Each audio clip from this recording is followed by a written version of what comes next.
Hi, welcome to Fotostar YouTube channel. මම Lalitha Abayasundara. අද අපේ Fotostar cameragraphy class එකේ මාතෘකාව තමයි metering modes. අපි බලමු කොහොමද මේ metering mode practical එක කරන්නේ කියලා. දැන් metering mode ගැන කියනකොට අපි ඔයගලන්ට meter එක කියන එක පිළිබඳව ඉස්සෙල්ලා කියන්න ඕනේ. ඇයි අපි යමක් මනින්නේ කියන එක. හරිද?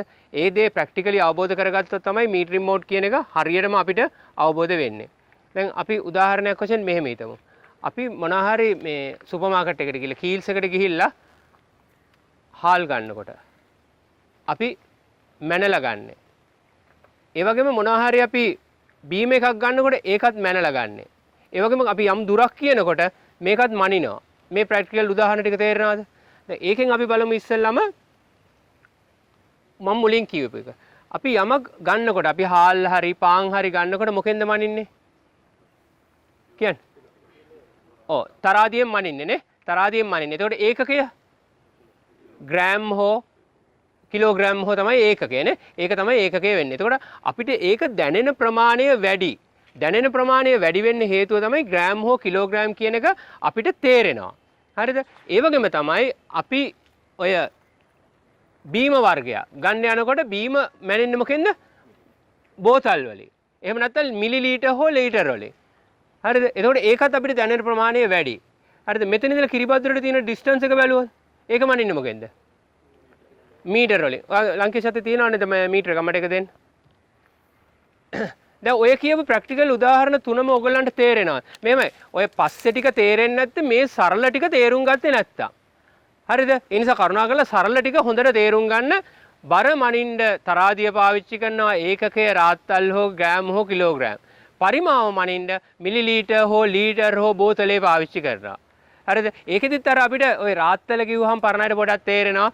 බෝතලේ කිව්වහම තේරෙනවා. මොකද ඒකේ තියෙන හුරු පුරුදු ගතිය නිසා. අපිට එදිනදා ජීවිතේට සම්බන්ධයි. දැන් මෙතන ඉඳලා කිරිබාදර ටවුමට තියෙන ඩිස්ටන්ස් එක ඇහුවොත් මේ ඩිස්ටන්ස් එක එකෙන්ම අපිට තේරෙනවා මීටර් මෙච්චරයි කියලා. හරිද? ඒ වගේ ඩිස්ටන්ස් එකක් මනින්න අපි පාවිච්චි කරනවා මේ මෙන්න මේ තියෙන ටේප් එක වගේ එකක් නේ. ඒ කියන්නේ එක අඩි රූලක් වෙන්න පුළුවන් නැත්නම් මීටරයක් වෙන්න පුළුවන්. මොකක් හෝ එකකින් මේකෙන් තමයි මනින්නේ. හරිද? දැන් ඔය මම අවස්ථා තුනක් කිව්වා තුනටම උදාහරණයක් කිව්වා. දැන් මම ඕගොල්ලන්ගෙන් ප්‍රශ්නයක් අහනවා. මෙතන ඉන්න හීන දැකලා තියෙනවද? හීන මනින්නේ මොකෙන්ද? කාට හරි කියන්න ඕන. දැන් මම තුනක් කිව්වනේ. දැන් මේක ඕගොල්ලේ අවස්ථාව. මේ ප්‍රශ්නෙට උත්තරේ දෙන්න. මොකෙන්ද හීන මනින්නේ? නෑ හීන මනින මානයට කියන්නේ හීන මානය. හරිද? හීන මානය. හරි සරලයි උත්තරේ. හරිද? හරි ඕකේ. දැන් අපි එනවා කැමරාවට. කැමරාවට එනකොට ඔයගලන්ට තේරෙනවා අපි ගනුදෙනු කරන දේ තමයි ආලෝකය. හැබැයි අර කියපු අවස්ථාවවලදී අපිට දැනෙනවා මේ මනිනවා කියන එක. හැබැයි මේ මනිනවා කියන concept එක මේ ෆොටෝග්‍රැෆි වලදී නොදැනෙන්න හේතුවක් තියෙනවා. හරිද? මේ හේතුව හොඳට තේරුම් ගන්න මේ ලයිට් එක ඕනද අපි මේ පටන් ගන්නකොට ලයිට් එක ටිකක් වැඩිපුර තිබුණා. දැන් අඩු වුණා. නමුත් අපිට පේන ප්‍රමාණය ගානට ඇඩ්ජස්ට් වෙනවා. මොකෙන්ද මේ ඇඩ්ජස්ට් වෙන්නේ? ඇහි තියෙන කාචයෙන් නෙමෙයි මේකේ තියෙන ඇහි ඇපචර් එක. කැමරාවේ ඇපචර් එක වගේම ඇහි ඇපචර් එක දෙනවා. මම මිචිලට දුන්න කැමරාව කොහොම මිචිල? අරයි. මේ අරයි. මේක තියන්න ටේප් එක. රයිට්. ඕකේ. මෙතෙන්දී මේ තියෙන කැමරාවේ කාචය. හරිද? මේකේ මේ ඔයගොල්ලෝ දන්නවා ආලෝකය පාලනය කරන්න මේ තියෙන කාචය තුල තියෙන විවරය. හරිද? මෙහෙම විවරයක් අපේ ඇහැ ඇතුලේ තියෙනවා. අපි ඒකට කණිනිකාව කියලා කියනවා. ඒතර ලයිට් එක වැඩි වුණ ගමන් ඔන්න දැන් ලයිට් එක වැඩි වුණානේ. වැඩි වුණ ගමන් මෙයා පොඩි කරනවා. ලයිට් එක අඩු වුණ ගමන් ලොකු කරනවා. ඒතර ඒ බැලන්ස් එක ගහන නිසා අපිට මේක ෆීල් වෙනවද නැද්ද? ලයිට් එක. අඩු වැඩි වෙන එක. දැනෙනවද නැද්ද? දැනෙන්නේ නැහැ. මොකද එයා ඔටෝමැටිකලි මේක ඇඩ්ජස්ට් කරන නිසා. ඔන්න ඕක තේරුණාද? ඒ කියන්නේ අපිට බර දැනෙනවා. බෝතලේ පරිමාව දැනෙනවා. මනින දුර මීටරේ දැනෙනවා. හැබැයි මේක නොදැනෙන්න හේතුව මෙයා ඇඩ්ජස්ට් කරනවා. හරිද? ඒ නිසා මේ ෆොටෝග්‍රැෆි වලදී මෙච්චර මේක ගන්න. ෆොටෝග්‍රැෆි වලදී අපිට මේ කියන ලයිට් එක මනින්න අවශ්‍ය වෙනවා හරි ගානට දෙන්න. හරි ගානට දෙන්න කැමරාවට.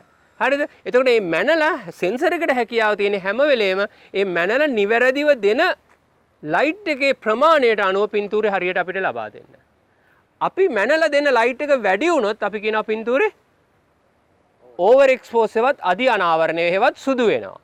අපි අඩුවෙන් දුන්නොත් පින්තූරේ අන්ඩර් එක්ස්පෝස් එකවත් මන්ද අනාවරණය හේවත් ඡායාරූපේ කළු වෙනවා. ඔන්න ඔකනේ වෙන්නේ. හරිද? එතකොට මේ කියන අවස්ථා ටික ඔයගොල්ලෝ දන්නවා හැබැයි අපි හරියට දුන්නොත් කළු සහ සුදු හරි ගානට ඇවිල්ලා බැලන්ස්ඩ් එක්ස්පෝෂර් හේවත් කරෙක්ට් එක්ස්පෝෂර් කියනකනේ ඇහැට පේන ගානට එනවා. මේක හරියට දුන්නොත්. දැන් මේක හරියට දෙන්න අර සුපර් මාකට් එකේ තරාදිය තියෙනවා මනින්න. හරිද? එහෙම නැත්නම් දැන් පොල් තෙල් කඩේට ගියොත් පොල් තෙල් මනින්න බෝතලේ හෝ ලීටරේ තියෙනවා. හරිද? අපිට මනින්න මීටරේ තියෙනවා. ඒ වගේම අපේ මේ ෆොටෝග්‍රැෆි වලදී මේ තියෙන ලයිට් එක මනින්න මීටර් එකක් තියෙනවා. හරිද? ලංකේෂ් මට මීටරේ දෙන්න. මේ මීටරේ තමයි නෑ මේ මීටරේ නෙමෙයි මේ මීටරේ කොගෙන් මම හරියට කිව්වේ ලංකේෂ් කියලා හරි ඕකේ මේ තියෙන්නේ මේ ලයිට් එක මනින මීටරේ දැන් අර ඒවටත් මීටර තියෙනවා නම් මේකටත් මීටර තියෙන්න ඕනේ නේ හරි අපිට නෝ තේරුණා නේද මේ කියන ඔක්කොම ටික රයිට් එතකොට මේ මීටර එකෙන් කරන්නේ මේ වෙලාවේ තියෙන ආලෝකය මයින් එක හැබැයි මේ ෆොටෝග්‍රැෆි වලදී ලයිටින් කියන එක දෙආකාරයි කොටස් දෙකක් තියෙනවා ෆොටෝග්‍රැෆි වලදී එකක් ඇවිල්ලා මගේ මූණට පතනය වන ආලෝකය. ඒ කියන්නේ මෙහෙම ඇවිල්ලා වැටෙන ආලෝකය. මේකට අපි කියනවා ඉන්සිඩන්ට් ලයිට් කියලා. ඉන්සිඩන්ට් ලයිට් කියලා. ඒ කියන්නේ ලයිට් එක ඇවිල්ලා මගේ මූණට වැටෙනවා. ඒ වැටෙන ආලෝකය අපි මනින්නේ මේක ඔන් කළා. මේකේ මෝඩ් එක සෙටප් කළා. මෙහෙම තිබ්බහම දැන් මේ මූණට වැටෙන ආලෝකය මැනෙනවා. මීටරේ. තේරුණාද? හැබැයි මේක අපි පාවිච්චි කරනවා තාමත්. හැබැයි ඔයගොල්ලන්ගේ කැමරාවේදී මේක තිබුණොත් එහෙම වෙන්නේ ඔයා ෆොටෝ ගන්න හැමතැනටම ගිහලා මෙහෙම ලයිට් එක වැටෙන තැන බලන්න ඕනේ. ඒ නිසා මේ මීටර් එක කියන එක ඔයාගේ කැමරාව ඇතුළට දාලා තියෙනවා. මට කැමරාවද? මේ කියන මීටර් එක මෙහෙම තියන්නේ නැතුව මේක ඇතුළට ෆික්ස් කරලා තියෙනවා. දැන් තේරුණාද කියන එක? මේක ඇතුළට ෆික්ස් කරලා තියෙනවා. ඒ ෆික්ස් කරද්දි කරනකොට මීටරගේ මෝඩ් එක වෙනස් කරලා තියෙනවා. මං කලින් කිව්වා මේ වැටෙන ආලෝකය ඉන්සිඩන්ට් ලයිට්. හෙවත් වැටෙන ආලෝකය. හැබැයි මීටරේ මේක ඇතුළට දානකොට ඔයා මාව මෙහෙමනේ ෆොටෝ ගන්නෙ. මේක දානකොට මෙයාගේ මෝඩ් එක වෙනස් කරනවා රිෆ්ලෙක්ටඩ් ලයිට් මයින විදිහට. හරිද? ඒ නිසා මම නැවත කියන්න ෆොටෝග්‍රැෆි වලදී ලයිට් කන්ඩිෂන් එක මනිනකොට ලයිටින් කන්ඩිෂන් දෙකයි එකක් ඉන්සිඩන්ට් මීටරින් මේ කියන මීටර් එක අනිත් එක තමයි රිෆ්ලෙක්ටඩ් මීටරින් කියන එක. හරිද? ඒතර ඔයගොල්ලන්ගේ කැමරාවේ ඇතුලේ තියෙන්නේ රිෆ්ලෙක්ටඩ් මීටර් කියන එක. එතකොට මෙන්න මේ උපකරණයෙන් තමයි මේ ලයිට් එක මනින එක සිද්ධ වෙන්නේ. බේසිකලි ඔයාගේ කැමරා එක ඇතුලේ තියෙන මීටර් එකේ මෝඩ් 3කට ඔයාලට සෙටප් කරන්න පුළුවන්. බේසිකලි 3කට. මේ 3 මම මෙහෙම කියන්නම්. එකක් සෝන්, එකක් සෙන්ටර්, එකක් ස්පොට්. කියන්න බලන්න මොකද්ද කියලා? එකක් සෝන්, අනිත් එක සෙන්ටර්, අනිත් එක ස්පොට්. රයිට්. ඔය ඔන්න ඔය කියන වචන 3 හොඳට මතක තියාගන්න. ඒකම තමයි ඔයාගේ මොබයිල් එකේ කැමරා එක හොඳ එකක් නම් ඒ කැමරා එකෙත් ඕකම තියෙනවා ඕනම කම්පැක්ට් එකක DSLR එක මිරර්ලස් එක ඔය කියන මෝඩ් 3 තියෙනවා. දැන් මම මෝඩ් 3 විස්තර කරන්නම්. හරි? zone කියලා කියන්නේ ඔයගොල්ලෝ මේ ගන්න ෆ්‍රේම් එක. දැන් ඔතන ඉඳලා ඔයගොල්ලෝ මාව ෆොටෝග්‍රාෆ් කරනකොට ඔතන ඉඳලා ගන්නකොට ඔයගලන්ට පේනවා මේ අවට තියෙන කොටස්. හරිද? තොප්පිය පේනවා, මූණ පේනවා, මේ ෂර්ට් එක පේනවා. මේ කොටස් ටික පේනවන්නේ. එතකොට මේ මාව ෆොටෝග්‍රාෆ් කරනකොට මේ මගේ ෆ්‍රේම් එක ඇතුලේ තියෙන ෆ්‍රේම් එක සෝන් වලට බෙදෙනවා. මෙතන එකක්, මෙතන එකක්, මෙතන එකක්, මෙතන එකක්, මෙතන එකක්, මෙතන. දැන් මේ වෙනකොට ඕගොල්ලෝ දන්නවා මේ ෆ්‍රේම් එක තුල එක එක තැන් වල එක එක ලයිට් කන්ඩිෂන් තියෙන්නේ. හරිද? සෝන් වලට හෙවත් කලාප වලට කඩනවා. කලාප මේක තාමත් මිලිසෙකන්ඩ් ගානකදී ක්‍රියාවන සිද්ධියක්. හරිද? කලාප වලට කඩලා ඒ තියෙන සෝන් ප්‍රමාණය ඇවරේජ් එක. දැන් මේ කියනකොට අහගෙන ඉන්න කරන්න යන්න බලන්න එපා. එහෙම කළොත් ඔළුවට යන්නේ ආයි ප්‍රශ්නේට. හරිද? අහගෙන ඉන්න. ඒ සෝන් ප්‍රමාණයට අරගෙන සෝන් ප්‍රමාණය ඔක්කොටම හරියන එක එක්ස්පෝෂර් එකක් දෙනවා. සිංහලෙන් කියන කෝකටත් තෛලය කියලා කියන්නේ. කෝකටත් තෛලයේ වැඩක් තමයි zone metering කියලා කියන්නේ. හරිද? right. ඊළඟ අවස්ථාව වෙනවා හරි zone metering වලදී Nikon users ලට මොකක්ද දෙන එක matrix very good. matrix කියන එක තමයි Nikon users ලට එන්නේ. Canon users ලට evaluate කියන එක තමයි Canon users ලට එන්නේ. හරිද? Sony no Sony users here multi කියන එක තමයි එන්නේ. එතකොට තමන්ගේ කැමරාවට අදාළව අපි බලන්න chance එකක් දෙන්නම්. දැන් ඔහොම අහගෙන ඉන්න Canon users ලා evaluate කිව්වා නම් ඒකෙන් අදහස් වෙන්නේ මේ zone එකේ මේ frame එකේ තියෙන තැන් ටික zone වලට බෙදලා ඒකේ මධ්‍යස්ථාගයක් ගන්න එක තමයි evaluate කියලා අදහස් වෙන්නේ. Nikon එකට එනකොට මේක matrix. මේ වචන දෙකම එකයි. ඒ දෙකෙන්ම අදහස් වෙන්නේ zone කියන එක. right. ඊළඟ කොටසට එනවා center කියන එක Nikon ලා හඳුන්වනවා center weighted. හරිද? කැනන්ලා හඳුනනවා center weighted average. හරි නේද? center weighted average. සෝනිලා බොහෝ විට center කියලා හඳුන්වනවා. මේකෙදි අදහස් වෙන්නේ මේකෙදි මේ මීටර් එක කියන එක යොමු කරන්නේ මේ මධ්‍යස්ථ ප්‍රමාණයට. දැන් ඔයගොල්ලෝ මගේ මෙහෙම ෆ්‍රේම් එක ගන්නවා නම් මේ ෆ්‍රේම් එක මෙහෙම ගන්නවා නම් මේකේ තියෙන මැද්ද ප්‍රමාණයට තමයි එයා මීටර් එක යොමු කරන්නේ. හරිද? මීටර් එක එයා ඇන්ගල් එක අඩු කළා. හරියට ලෙන්ස් එක zoom කරන්නේ. ලෙන්ස් එක zoom කරනවා වගේ මේ මැද්දේ තියෙන කොටස තමයි එයා මනින්නේ මේ මීටරේ. එයා වටේ එජ් වල එජ් කළු පාටද සුදු පාටද කියන එක අදාළ නැහැ. දැන් ඒක විශේෂයෙන් හිතන්න දැන් ඔයගොල්ලෝ මේ පෝට්‍රේට් එකක් ගන්නකොට සාමාන්‍යයෙන් කරන්නේ මේ අතට. මේ අතට ගන්නකොට ඔයගොල්ලෝ ඔයාගේ අරමුණ මධ්‍යස්ථගත කරනවායි කියලා බොහෝ විට මූණ සෙන්ටර් කරනවායි කියලා හිතන්න. ඒ සෙන්ටර් කරනකොට ඔයා මේ සෙන්ටර් එකට අදාළව. ඒක වගේම ඔයාගේ සබ්ජෙක්ට් එක ලයිට් අප් වෙලා තියෙන සෙන්ටර් එකේ නම් ඒ සෙන්ටර් එකේදී ඔයාට මේ මීටරින් මෝඩ් එක ගොඩක් උදව් වෙනවා. හරිද? මොකද මැද්දට බරව. හැබැයි එයා එතකොට එයාගේ අයින් ටික කන්සිඩර් කරන්නේ නැහැ. අයින කියන එක අදාළ කරගන්නේ නැහැ. මධ්‍යස්ථ බරව කියන එක තමයි අදහස් වෙන්නේ. කියන්න බලන්න මේ Canon users ලට මොකද්ද? center weighted average. ඒක කියනකොට තමයි ප්‍රැක්ටිස් වෙන්නේ. Nikon users ලා center weighted. හරිද? එතකොට Nikon users ලට පොඩි කතාවක් තියෙනවා. නිතින් මොකද්ද තියෙන්නේ center weighted එකේ? අමතරව ඇතුලේ ගිහිල්ලා setup එකක් තියෙනවා. මොකද්ද තියෙන්නේ? අහගෙන තිටිය කියන ටික. මොකද්ද තියෙන්නේ? ආන්න right. Nikon users ලට තියෙනවා මේකේ size එක වෙනස් කිරීමේ හැකියාව තියෙනවා. හරිද?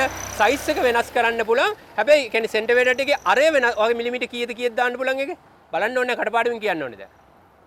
මතක නැහැ. ගෙදර ගිහලා exercise එක කරන්න එම් කිලුවොත් තමයි ඔලුවට යන්නේ. හරිද? sizes කීපයකට දාන්න පුළුවන් by default එන්නේ 8 mm කියන එක එන්නේ. හරිද? ඒ කියන්නේ අර මීටර් එකේ size එක adjust කරන්න පුළුවන් කියන එක. හරිද? හැබැයි Canon users ලට ඒකේ එන්නේ නැහැ. ඒ වෙනුවට එයා පොඩි එකක් තව ගහ ගන්නවා. මොකද්ද? partial metering කියලා ගහනවා අරක නැති නිසා. හරිද? center එකට වඩා වැඩි ප්‍රමාණයක් එයා ඒකෙදි consider කරගන්නවා. හරිද? ඒකෙදි consider කරගන්නවා. හරිද? දැන් ওই කතාව තේරුණාද? zone එකේදී සම්පූර්ණ ගන්නවා, center එකේදී යා මධ්‍යයට බරව ගන්නවා. මධ්‍යයට බරව ගන්නකොට Nikon එකේ ඒ අරය වෙනස් කරන්න දෙනවා. Canon ලා center partial metering කියලා තව කොටසක් එනවා. හරිද? ඕකේ. ඊළඟ එකේ එනවා ඔයගොල්ලන්ට හරියටම exposure එක මැන ගන්න ඕනේ. දැන් ඔතන ඉඳලා මගේ පින්තූරයක් ගන්නවා නම් හරියටම මගේ ඇහැට තමයි ඔයා exposure එකේවත් අනාවරණය දෙන්න ඕනේ. එතකොට ඇහැ කියන්නේ මොකද්ද ඔයාලට? ස්පොට් එකක්. ඇහැ කියන්නේ ඔයාලට ස්පොට් එකක්. ඒ ස්පොට් කියන හරි තැන හරි අනාවරණය මනින්න ඔයාලට මීටර් එක යොමු කරන්න පුළුවන්. හරිද? ඒකට අපි කියනවා මොකද්ද එතකොට මීටර් එක? ස්පොට් මීටර් එක. හරිද? එතකොට ඒක Canon, Nikon, Sony, any company spot. Spot එක ගැන කියනකොට විශේෂත්වයක් තියෙනවා.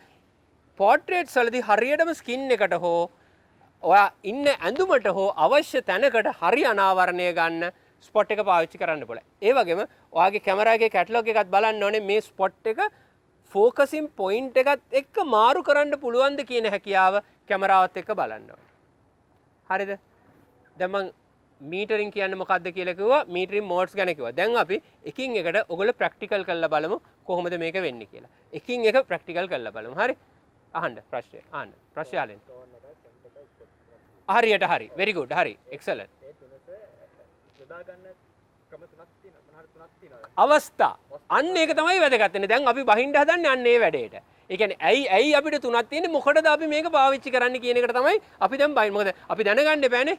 හරිද? ඒකෙදි මේ උදාහරණය හොඳම උදාහරණය කියන්න අපි බහුලතවම වැඩියෙන්ම පාවිච්චි කරන මීටරින් මෝඩ් එක මොකද්ද? Sony නෙවත් Canon users ලට evaluate, Nikon නම් matrix, Sony නම් multi. හරිද? ඒක තමයි 95% by default වැඩිපුර පාවිච්චි කරන්නේ. හරිද? ඉතින් අපි මේක ඇත්තටම මිචිල අහුව ප්‍රශ්නෙට උත්තරේ තමයි කොයි වෙලාවටද මේක වැදගත්. ඒකනේ අපි දැනගන්න ඕනේ. හරි. අපි මේ අවස්ථා තුන හරියටම දැන් දැනගමු.